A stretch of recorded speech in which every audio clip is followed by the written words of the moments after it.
जगभरातील अनेक देशांमध्ये कोरोना विषाणूच्या नवीन व्हेरिएंटमुळे पुन्हा एकदा रुग्णसंख्या वाढू लागली आहे।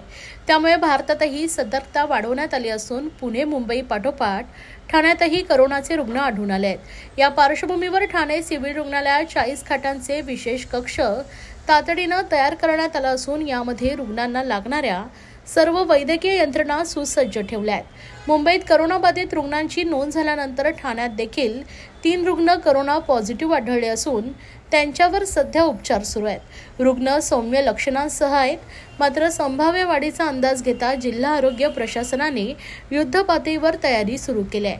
ठाणे सिव्हिल रुग्णालयात 40 खाटांचे विशेष कक्ष तातडीने तयार करण्यात आलाय। हा कक्ष पूर्णपणे वातानुकूलित असून त्यामध्ये आवश्यक ते सर्व वैद्यकीय उपकरणे उपलब्ध आहेत।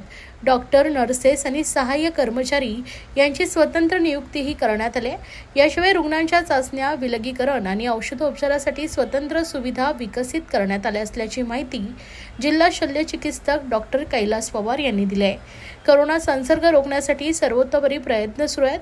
आरोग्य यंत्रणांनी सर्व नागरिकांना पुन्हा एकदा मास्कचा वापर करण्याचे, सार्वजनिक ठिकाणी गर्दी टाळण्याचे, हात स्वच्छ ठेवण्याचे आणि लक्षणे आढळल्यास त्वरित तपासणी करून उपचार घेण्याचं आवाहन केलंय। नागरिकांची सतर्कता आणि सहकार्य हेच कोरोनाच्या संभाव्य लाटेला थोपवू शकतो, असं आवाहन डॉक्टर कैलास पवार यांनी केलं आहे। सध्या एकंदरीत सगळीकडे टीव्हीमध्ये, पेपरामध्ये न्यूज येते की मुंबईला कोविडचे केसेस वाढत आहेत आणि कालही ठाण्यामध्ये 3 पेशंट अँटीजन पॉझिटिव्ह आले। ॲक्च्युली कन्फर्म नाही आहे, पण अँटीजन पॉझिटिव्ह आहे। तरी ते NIVला पाठवलं व्हॅरियंट कुठला आहे आणि काय आहे। आतापर्यंत जोही काही अनुभव आहे माइल्ड केसेस आहेत, ओमिक्रॉनचे सब व्हॅरियंट आहेत ॲक्च्युली, पण असं घाबरण्यासारखं नाही आहे, साधा व्हायरस आहे। आणि आता उजवली पावसाळा लवकर येणार आहे, पाऊस आता पडतो, या वातावरणामुळे ती वाढ होऊ शकते। आता पॅन्डेमिक हा आता जवळपास राहिला नाही, आपल्यामध्ये आता कोविडसोबत राहायची सवय लावायला पाहिजे, आपण पहिले सांगितलं। पण तरीही लोकांमध्ये पॅनिकनेस आहे। आपण ॲज अ सिव्हिल हॉस्पिटल म्हणून इकडे जिल्हा रुग्णालयामध्ये एक 40 बेडची तयारी केलेली आहे। अजूनही आपण काही 100 बेड रिझर्व ठेवलेलं काही वाटलं पुढे तर, आणि त्या दृष्टीने मशीन, मॅनपॉवर वगैरे याची सगळी आमची तयारी आहे। ऑक्सिजन असेल, याला लागणारे औषध साठा हाही आमच्याकडे पुरेसा आहे। घाबरून जायचं कारणच नाही, परंतु आपण नेहमी सांगतो सतर्क राहणं खूप गरजेचं आहे।